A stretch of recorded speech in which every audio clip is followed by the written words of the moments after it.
Ora, muito boa tarde a todos. Antes de mais, e em nome da delegação e da nossa Presidente, que não pôde estar presente, com muita pena dela, mas por motivos pessoais não pode estar presente, damos as boas-vindas a todos, em particular ao nosso bastonário, o Sr. Dr. Professor Dr. Luís Menezes Leitão, Dr. António Fialho, Juiz-Presidente do Tribunal da Comarca de Setúbal, Dr. Rui Cardoso, Procurador da República, Dr. António Barreiros e Dr. Manuel Guerra Henriques, que será o moderador. É bom e ficamos felizes com que todos os colegas tenham esta preocupação de debater este tema que é tão atual e tão importante atualmente e nas nossas vidas, que sistematicamente vão sendo atacadas e que vai mudando. Por isso, desejo-vos a todos um bom debate e espero que consigamos daqui tirar algumas conclusões que sejam benéficas para todos.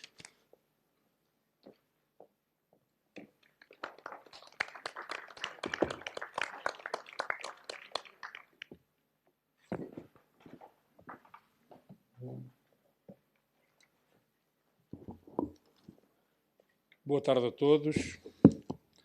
Em nome do IAPI, cumprimento o Sr. Bastonário, o Dr. Luís Menezes Leitão, o Dr. António Fialho, o Dr. Rui Cardoso, o Dr. José António Barreiros e o moderador, o nosso ilustre colega, o Dr. Manuel Guerra Henriques. Portanto, escolhemos Setúbal, o IAPI escolheu Setúbal para mais um debate sobre os ataques em curso à advocacia. Para nós é um tema importante e que, de facto, devia ser discutido mais vezes, porque todos nós percebemos que estão em curso ataques à advocacia com uma forma até continuada. Eu vou só aqui dar um pequeno episódio que um colega que publicou, que no outro dia foi ao Supremo Tribunal de Justiça como advogado, interviu num processo e o segurança deu-lhe um cartão de visitante. Portanto, isto só demonstra, é a panagem realmente, como é que as coisas estão, porque um advogado que interviu como advogado recebeu um cartão de visitante para entrar no Supremo Tribunal de Justiça. É assim que está a advocacia. Eu espero que este debate contribua para que nós discutamos as questões que são importantes. Para o IAPI é muito importante que nós tenhamos advogados ao pé de nós e é por isso que fazemos este debate. Quero fazer aqui um reconhecimento que é de todo merecido, que é o Dr. José António Barreiros, que de facto está sempre disponível à ordem dos advogados. E eu tenho que registar isto aqui porque qualquer desafio que eu lhe faça, o Dr. José António Barreiros diz sempre que sim. E isto é de louvar porque ele merece que nós lhe reconheçamos esse mérito, o que significa que é um advogado que está interessado nas questões que se vão pondo à advocacia, um advogado de prestígio, como todos nós sabemos. Espero que o debate corra bem e muito obrigado a todos por terem vindo.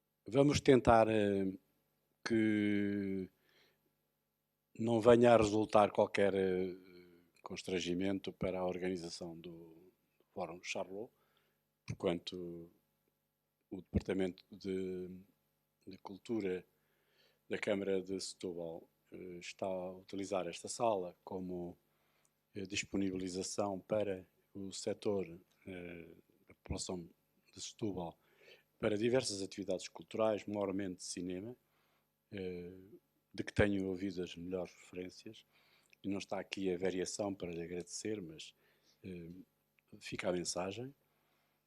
E nós aqui temos então um quadro de desafio que é altamente aliciante e desafiante. A advocacia faz parte, é quase voltar a discutir o que já foi discutido não sei quantas vezes, faz parte da máquina, ponhamos entre aspas, se quisermos, da aplicação da justiça. E não pode haver, não há país democrático, verdadeiramente democrático, onde não existe advocacia livre, advocacia responsável irresponsabilizada e respeitada, por consequência. E o tema de hoje faz-me pensar muito neste problema essencial, que é, de facto, há uma dialética, na minha perspectiva, uma dialética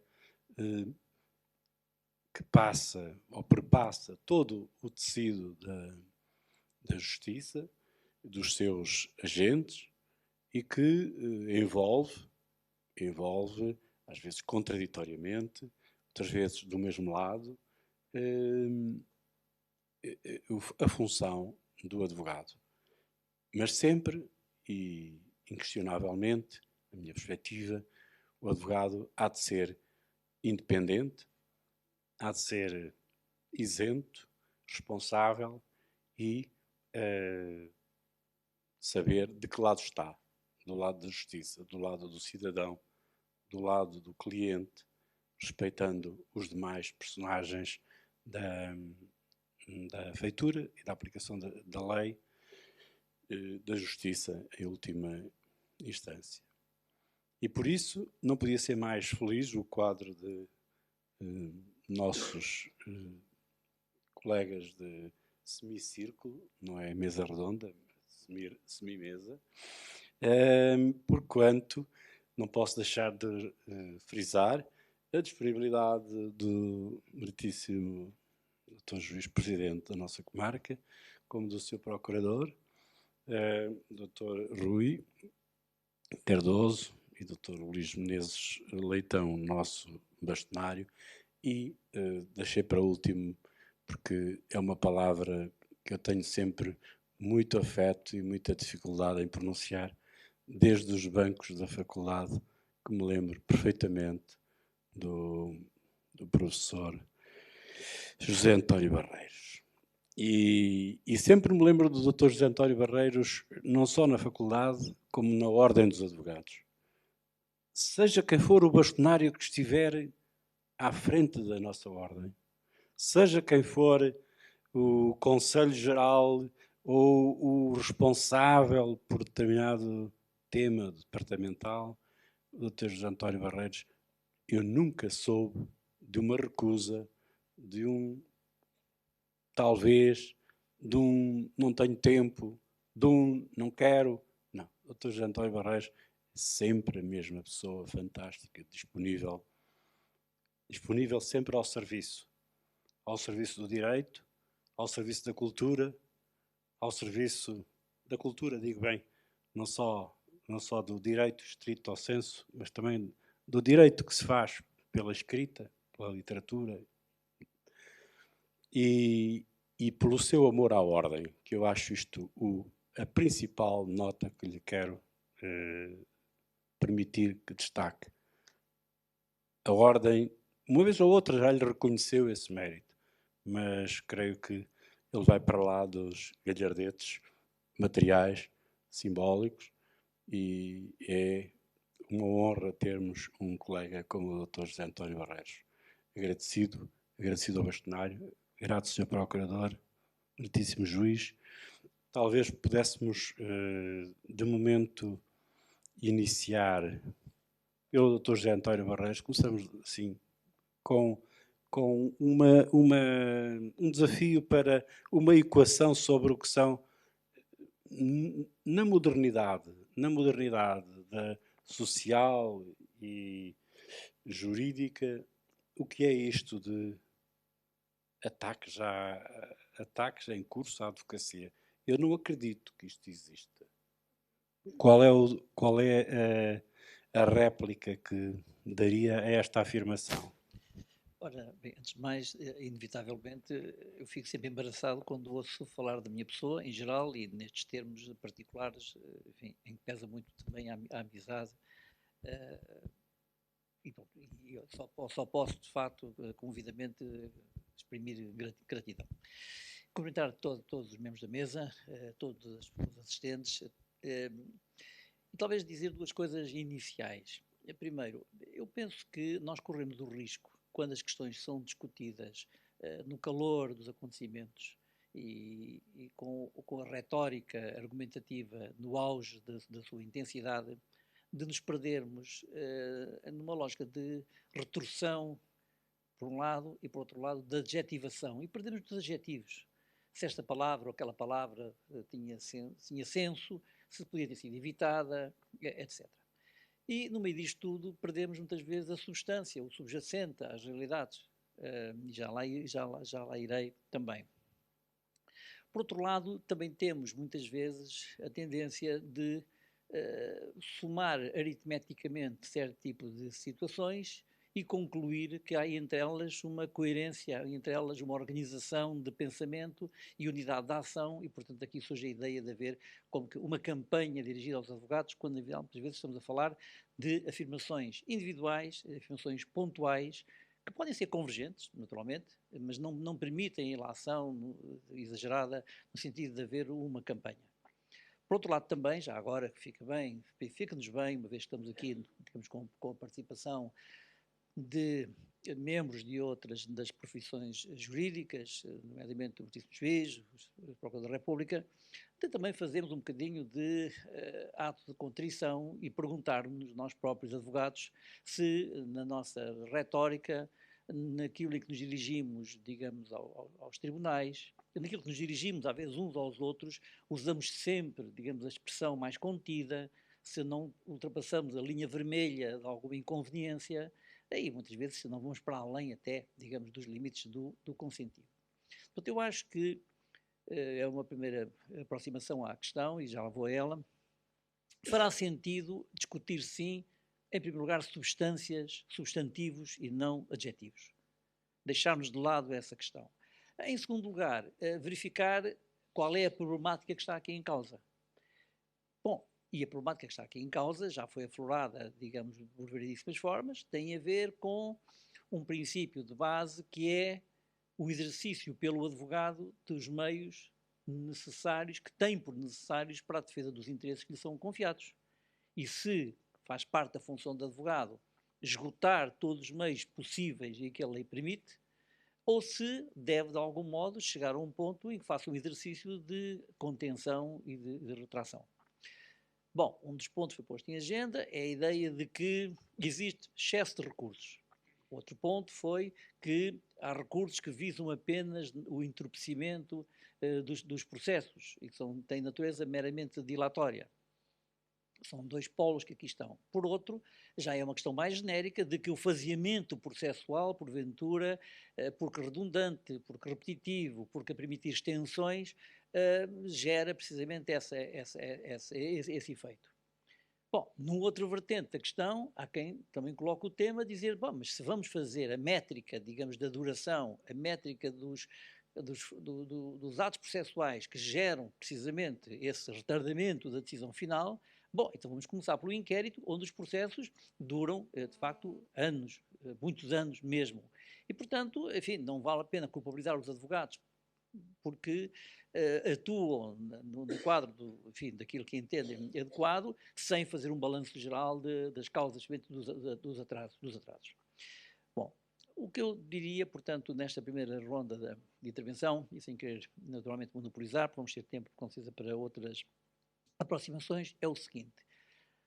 Falar de uma campanha, eu acho que pode ser pernicioso na medida em que há muitas pessoas, quer do lado da advocacia, quer do lado do Ministério Público, quer do lado da magistratura judicial, que, enfim, têm tendência a concordar com algumas das situações que acabei de enunciar, quer do lado, de facto, já objetivamente, que há atrasos que são atrasos intoleráveis, que ninguém está livre de pecado, digamos, enquanto profissão, e que naturalmente também, do ponto de vista, digamos, da atuação processual, também há pessoas que individualmente podem ser chamadas, digamos, como exemplo de atuações que são atuações que visam claramente não a aceleração processual, mas, pelo contrário, o retardar processual.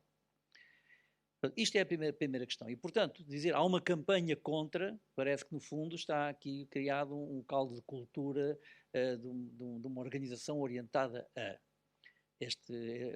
colocar a questão nestes precisos termos. Agora, é evidente que é chegado o momento em que temos necessariamente que refletir.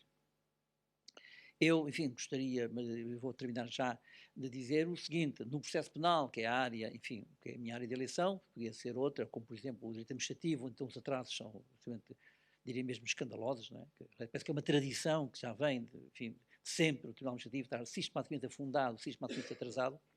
Lembro-me, na Ordem dos Advogados, que os órgãos disciplinares, passou uma vez um caso, já há muitos anos, eu não tinha assento, eu vi quase diria como lenda, em que no Tribunal Administrativo houve um colega que foi notificado por um senhor juiz que tinha acabado de tomar posse e que tinha para lá uma imensidão de recursos pendentes, queira o recorrente informar se mantém interesse no recurso. E o colega, com algum sentido de humor, disse, notificado do despacho de folhas tal, permite-se perguntar qual recurso, não é? Isto é uma participação disciplinar. Mas, de facto, havia ali alguma ironia, qual recurso, depois destes anos todos, já quase ele nem próprio sabia onde é que estava o recurso, do que é que estamos a falar. Mas dizia eu, no processo penal, eu tive uma oportunidade que foi ter participado da comissão de que saiu o Código de Processo Penal, que está hoje em vigor. E lembro-me que ele foi construído sob a bandeira da celeridade. Precisamente porque Portugal era, na altura, condenado nas instâncias internacionais por sistemáticos atrasos na justiça criminal. E, portanto, verifiquei que tudo estava orientado, até com alguma retração de meios, para que a celeridade se garantisse. Ora bem, olhando para hoje, verificamos que isso não foi alcançado e, pelo contrário, digamos, o processo penal padece precisamente endemicamente de uma dilação significativa em certos momentos. Pronto, e penso que, eu termino aqui dizendo, por mim, o contributo seria não tentar encontrar, digamos, lógicas de campanhas organizadas, não entrar pela adjetivação. Também houve quem se cedesse, já se percebeu que houve quem se cedesse. Mas não é esse o tema. O tema é, de facto, tentarmos contribuir para ver até que ponto é que é necessário encontrar, e que é possível encontrar um equilíbrio que garanta, digamos, também, não só o funcionamento das instituições, mas a defesa, digamos, dos interesses que estão em causa no processo penal, que não são apenas os interesses da defesa, há também outros interesses, naturalmente, que estão em causa. Muito obrigado.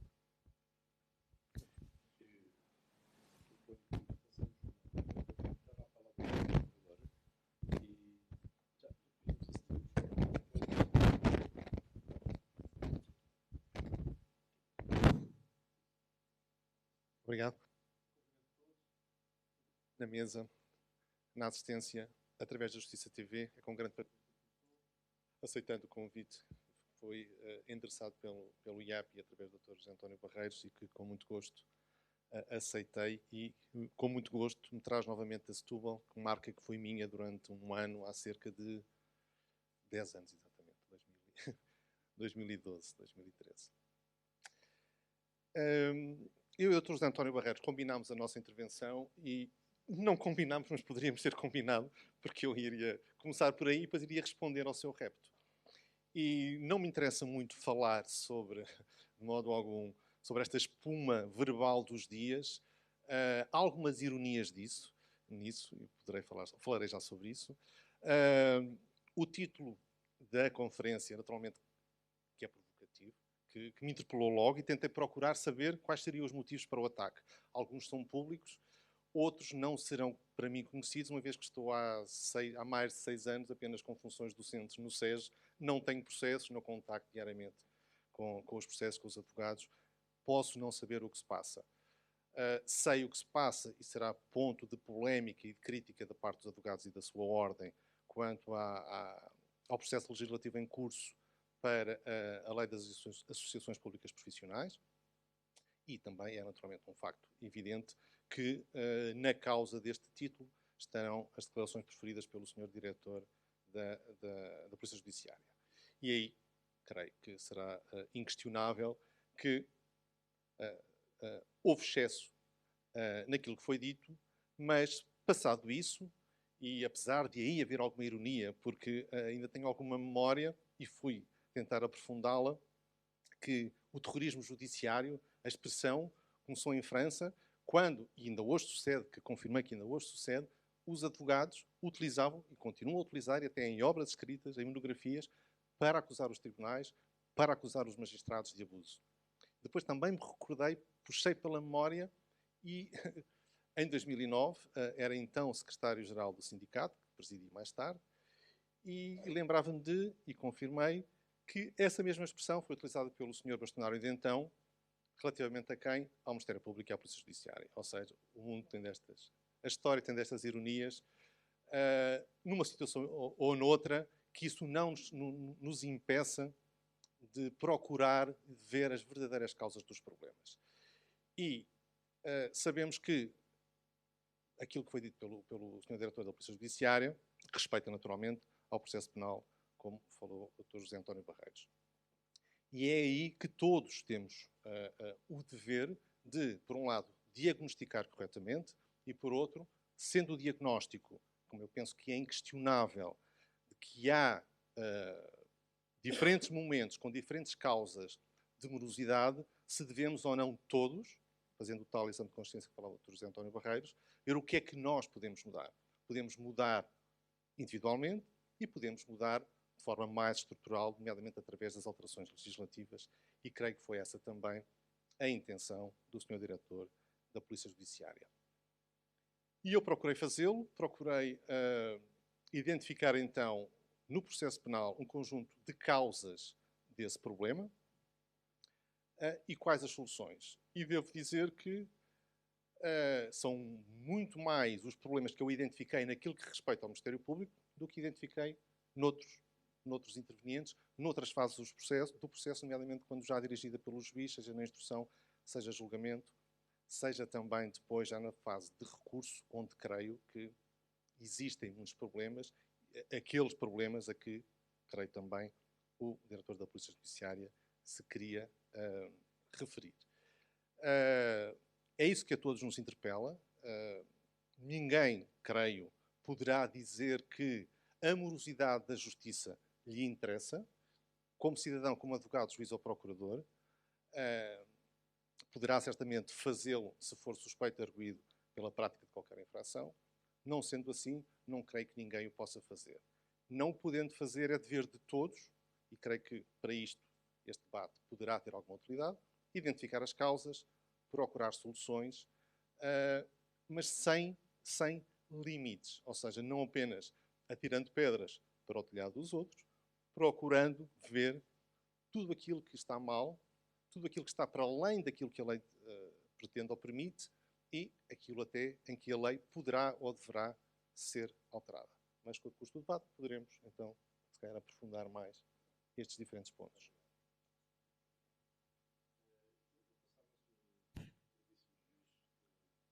Ora, boa tarde a todos.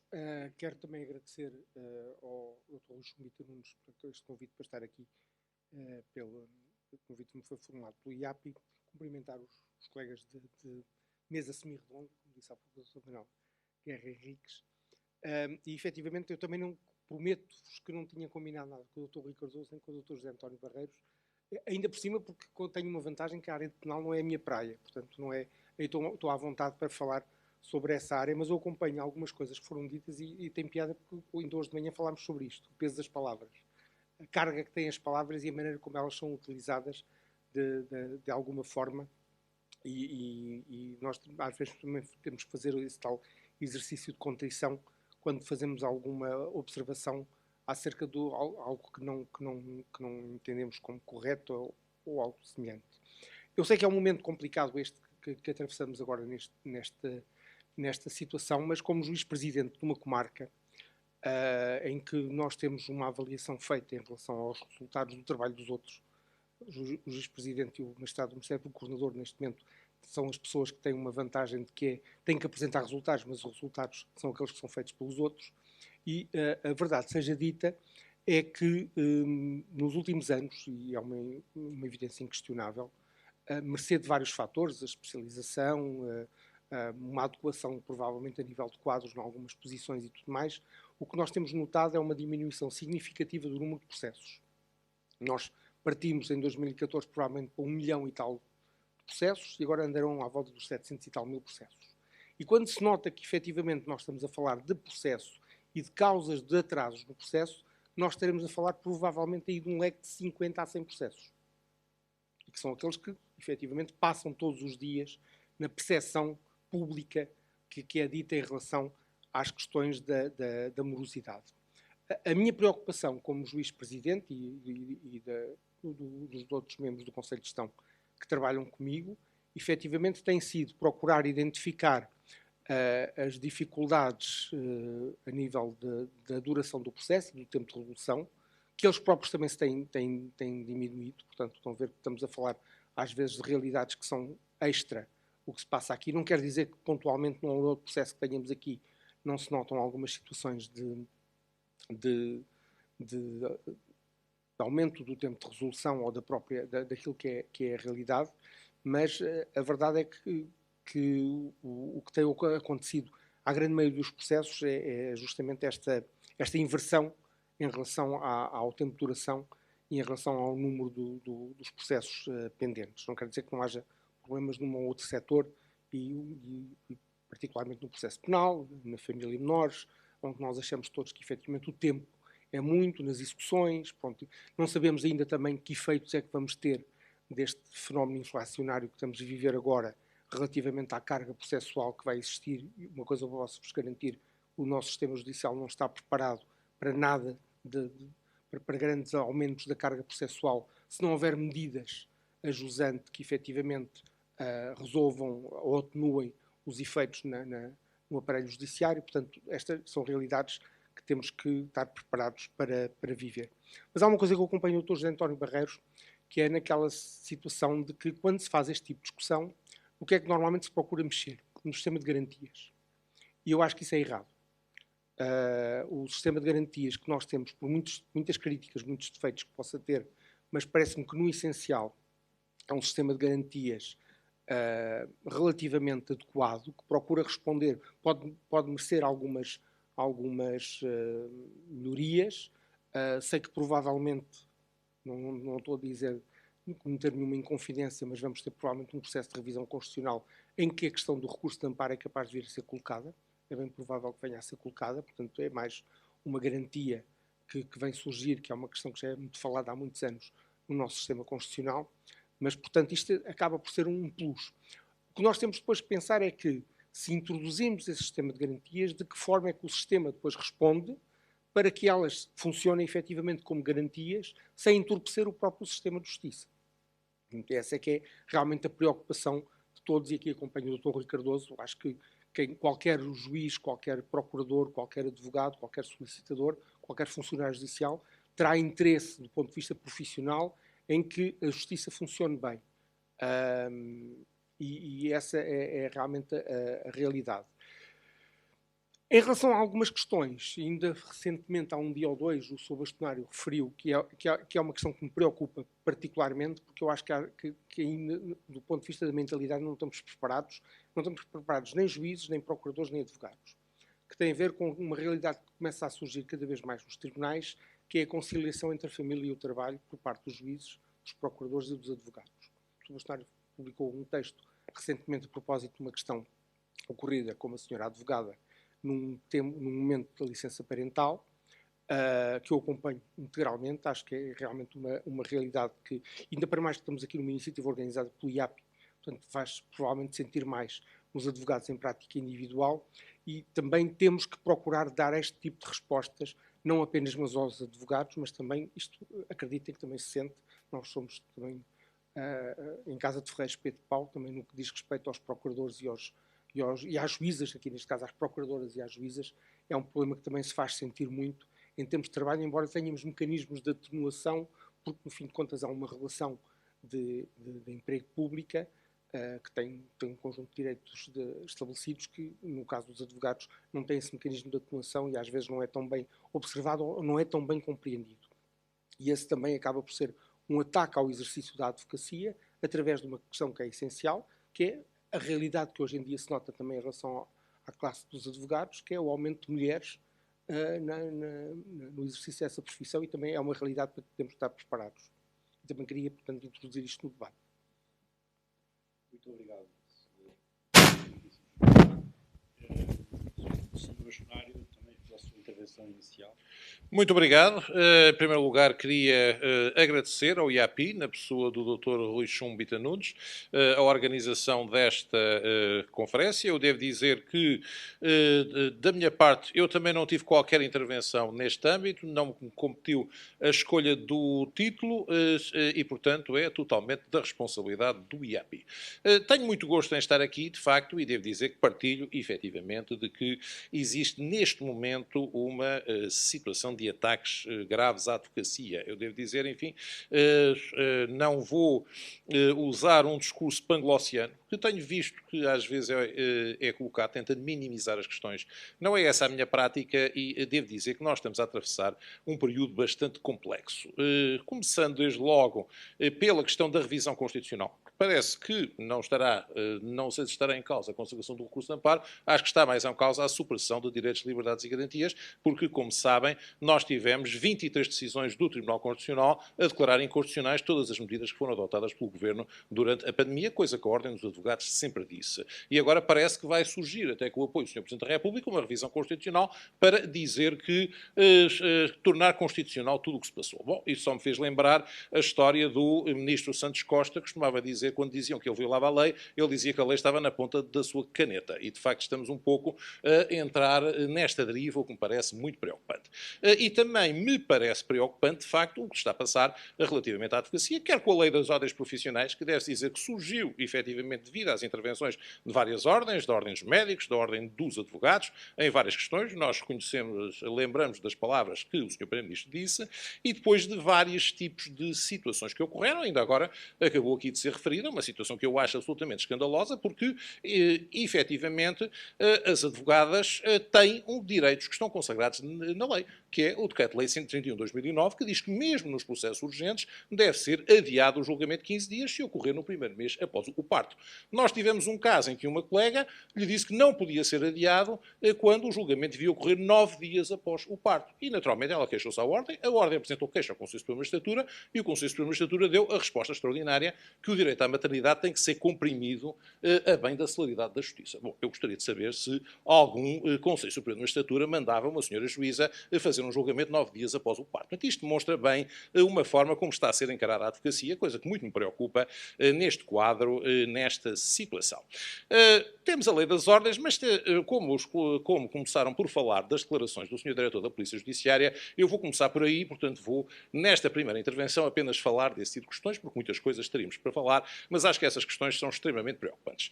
Eu devo dizer que eu habitualmente não comento, ao contrário de muitos colegas e até de outros bastonários que referiam a esta situação, eu procuro evitar fazer comentários na comunicação social, a não ser que seja absolutamente necessário. Devo dizer que, quando ocorreu o caso da prisão do João Rendeiro, na altura, o Sr. Diretor da Polícia Judiciária deu 3 entrevistas aos 3 canais de televisão e pediram-me que as comentasse. Eu disse logo que eu não comento declarações e entrevistas, não me cabe fazê-lo. Com uma exceção que depois verifiquei, é que a seguir publicaram uma fotografia do preso em pijama, na primeira página dos jornais. E eu disse que nem um prisioneiro de guerra tinha este tipo de tratamento, quanto mais um preso de delito comum. Portanto, isto é absolutamente impensável, neste caso, relativamente a este tipo de situações. E devo dizer que me parece que este tipo de intervenções mediáticas de um diretor da Polícia Judiciária acho que são um pouco impensáveis num Estado de Direito Democrático como é o nosso. Devo dizer, eu recordo-me de outros diretores da Polícia Judiciária que costumavam ser magistrados.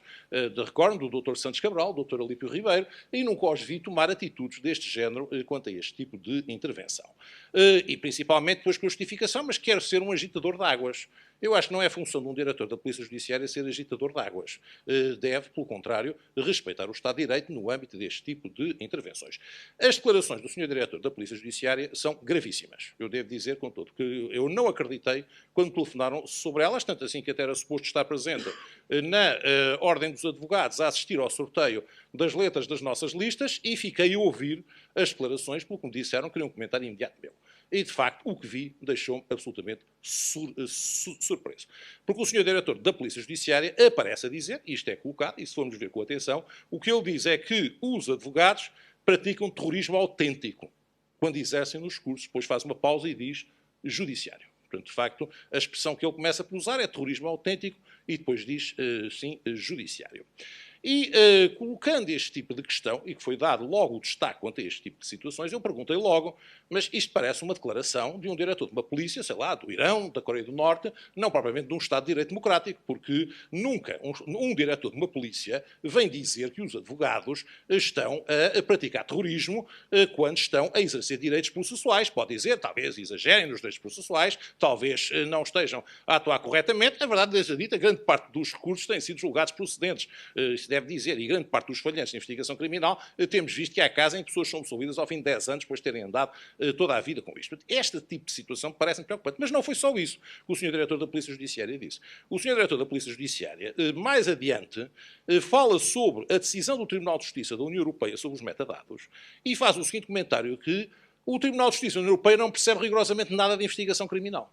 E nunca podia ter tomado uma decisão deste género. Bem, eu fico a pensar o que é que nós veríamos nos Estados Unidos se, por exemplo, quando houve a decisão do Miranda Rights, em que todas as polícias foram obrigadas a dizer às pessoas que tinham que tudo o que dissessem pudesse ser usado contra si, se aparecesse um diretor de uma polícia a dizer que o Supremo Tribunal não percebe nada de investigação criminal e não sabe o que é que estamos a fazer. Isto são situações que me parecem muito preocupantes no caso de um diretor de Polícia Judiciária. O que fez, no entanto, a gravidade que tem é que também é advogado e, precisamente por isso, tem deveres para com a Ordem dos Advogados e eu acho que esses deveres têm que ser exercidos sob pena de não fazer sentido manter a ligação com a Ordem dos Advogados e daí, por isso, a intervenção que achei que devia ter quanto a este tipo de situação. Mas parece-me que isto, de facto, é um ataque preocupante à advocacia, porque nós verificamos este tipo de questões e eu até perguntei se o Primeiro-Ministro, se a Ministra da Justiça se revém deste tipo de declarações e a única coisa que tivemos foi um silêncio absoluto e total, o que eu acho também uma situação muitíssimo preocupante, porque eu não me parece que seja possível um diretor de uma polícia, e vamos ser claros, e ver a gravidade dos factos. Uma polícia judiciária mexe com os direitos fundamentais das pessoas, mexe com os direitos, liberdades e garantias. E precisamente por isso é que é uma polícia judiciária, precisamente por isso é que está sujeita a uma dupla tutela, não só do Governo, mas também do Ministério Público. Ora, neste quadro, perante este tipo de situação, eu vejo com muita preocupação a forma como uma polícia judiciária encara o exercício dos direitos processuais dos arguidos, encara as decisões, neste caso do mais alto Tribunal da União Europeia, e tem este tipo de posicionamento quanto a este tipo de questões. Por isso eu devo dizer, aliás, o Sr. Diretor apareceu logo a dizer, já sei que os advogados vão ficar desagradados com o que eu vou dizer, com certeza que ficamos muito desagradados, e quanto a este aspecto, parece-me, no entanto, que este tipo de declarações não são admissíveis num diretor de Polícia Judiciária, com a gravidade de ele também ser advogado, com a inscrição suspensa, e por isso tem deveres para com a Ordem e para com os seus colegas. Eu não consigo conceber, o Sr. Dr. José António Barreiros foi Presidente do Conselho Superior, eu também, eu pergunto se um colega aparecesse a dizer que os outros colegas eram terroristas num processo, se nós não lhe abríamos imediatamente um processo disciplinar. Pode ter certeza que eu abriria no minuto seguinte. Portanto, era a questão que se colocava aqui. Acho que aqui a situação, ele não é mais nem menos qualquer outro advogado que se coloque neste tipo de situações. E por isso, a meu ver, de facto, estas declarações não são admissíveis. Não concebo que fossem possíveis em qualquer outro país da União Europeia um diretor de uma polícia fazer este tipo de declarações. Acho que haveria ainda mais de uma polícia judiciária que teria de tomar esta questão e por isso eu vejo isto muito preocupante e acho que é um sintoma de um certo descarrilar do Estado de Direito, e devo dizer, e que está-se a passar neste quadro, ou há outro tipo de situações que aqui vimos, como dizemos, estamos num processo de revisão constitucional. Os deputados queixam-se de não fazer a revisão constitucional à revelia deles. Bom, a iniciativa de revisão constitucional compete aos deputados, é o que a Constituição diz. Bom, isto é possível em Portugal? E ninguém diz nada. Não, mas nós estamos zangados porque a revisão constitucional vai ser feita sem nós. Eu pergunto, mas então, o que é que se está a passar em Portugal? Isto é, de facto, eu acho que é a situação muito preocupante e devo dizer, acho que a primeira função da Ordem dos Advogados é defender o Estado de Direito e os direitos, liberdades e garantias dos cidadãos. E é isso que temos que fazer. Com franqueza, peço desculpa, mas eu acho que não podemos ter aqui meias palavras, não podemos ter aqui palavras de licodoces, acho que temos que olhar para o caso com olhos de ver e os olhos de ver dizem que a situação que estamos a atravessar é gravíssima. E precisamente por isso, acho que a Ordem dos Advogados tem que defender a advocacia e o Estado de Direito numa altura em que ele está atacado. Porque um ataque à Ordem dos Advogados é um ataque ao Estado de Direito. Isso é preciso que fique muito bem claro e, precisamente por isso, cabe-nos defender o Estado de Direito. E só direi isto, depois podemos falar dos outros assuntos. Muito obrigado, Sr. Doutor.